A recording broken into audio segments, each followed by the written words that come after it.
No food or beverage at a funeral home. That's right. New Jersey remains the only state in the entire country to have that ban on the books.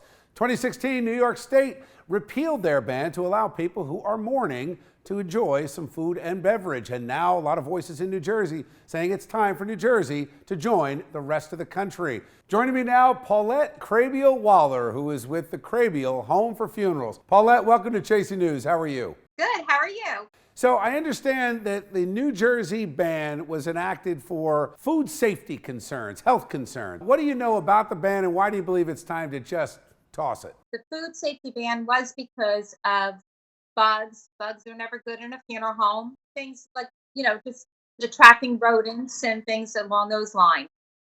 However, it's some time now that we should be able to serve coffee and maybe some light refreshments, sandwich platters or something, not in the visitation room, but in a separate area of the funeral. How often is this requested by families, friends, people who are mourning their past loved one?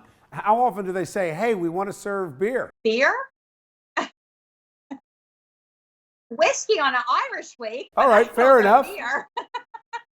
But why not? But how often do you get that request? We don't get a request for liquor. Are you worried, though, that it could hurt your business if the ban goes away because you're going to get some innovative person that's going to come in and add a catering hall, add a bar, and say, why go to a restaurant? Stay right here. I guess there might be a little concern, but not too much, because don't forget, most funeral homes are in a neighborhood already, and they don't have, room to put a huge addition on, unless you take away your parking lot. Paula, let me ask you, you went down to Trenton to lobby for this bill to be passed. What was the reaction you got from legislators? Well, I just met with one, and she has a little concerns about whether or not there be hot food cooking in a funeral home. And I agree with her. There might be a little concern for that. So there should be a little clause in the bill, which I think they might be trying to do.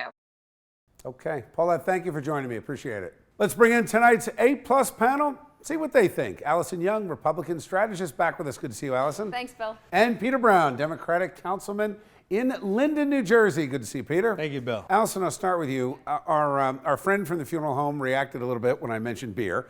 But I don't think it's out of the question. It's part of me feels like, yeah, we're last, but once this passes and it's good throughout, I can't believe nobody's innovated and put a funeral home in a catering hall. It's really not a bad idea, but the reason, you have to look at why we have the regulation in place in the first place, and it was a health regulation. Yeah. And that was because people didn't have different catering facilities. They didn't have separate sinks, and that was the big issue behind it. They didn't want people having food in contact with sinks that came in contact with embalming fluid. We're in a different day and age. I see what you're saying. We're going to have like the full service catering hall, funeral home, something popping up, right? I mean, if I'm thinking about some of the funeral homes in my own hometown, and she's right to say to the degree where they don't have the room to extend, but then again, you need this a developer to come in, say, I'm going to build this big monstrous complex, or I shouldn't say complex, but have the catering hall, have the funeral hall, and one shop fits all. Now, to her point, though, she did say, and I think she's right, Paulette, most of these homes are in the neighborhood, and chances are you're going to use the services